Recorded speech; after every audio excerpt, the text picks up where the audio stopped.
L'aéroport de Niamey, un endroit stratégique, donc visé par une attaque terroriste. Mais le mode opératoire observé cette nuit-là correspond-il à ceux des groupes djihadistes actifs dans la région du Sahel?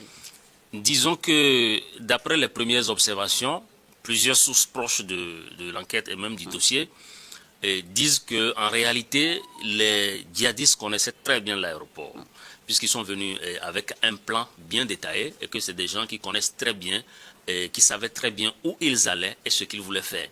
Alors ces assaillants, désignés comme des mercenaires, ne l'ont pas été par le fruit d'un hasard, parce que selon les premières informations réunies, le Niger parle d'individus qui appartiendraient à la Légion étrangère française.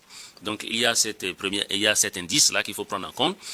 Il y a aussi que, je l'ai dit, les individus savaient très bien, ils avaient un plan détaillé donc de l'aéroport et savaient ce qu'il faut effectivement frapper.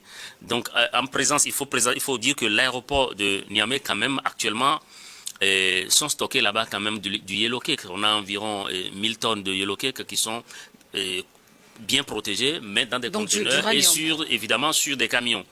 Non loin de l'aéroport, en tout cas en venant de Dosso, vous avez quand même les cuivres réservoirs de la Sonidep qui contient du pétrole. Donc c'est pour vous dire que c'est quand même tout de même une zone très sensible.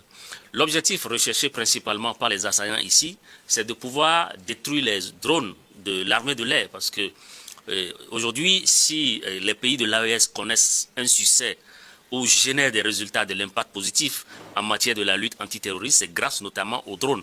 Donc l'objectif, en tout cas apparemment, de ces assaillants est de détruire la base des drones. Parce que donc infliger un coup dur à l'armée. Infliger un coup dur à l'armée et réduire ses capacités opérationnelles.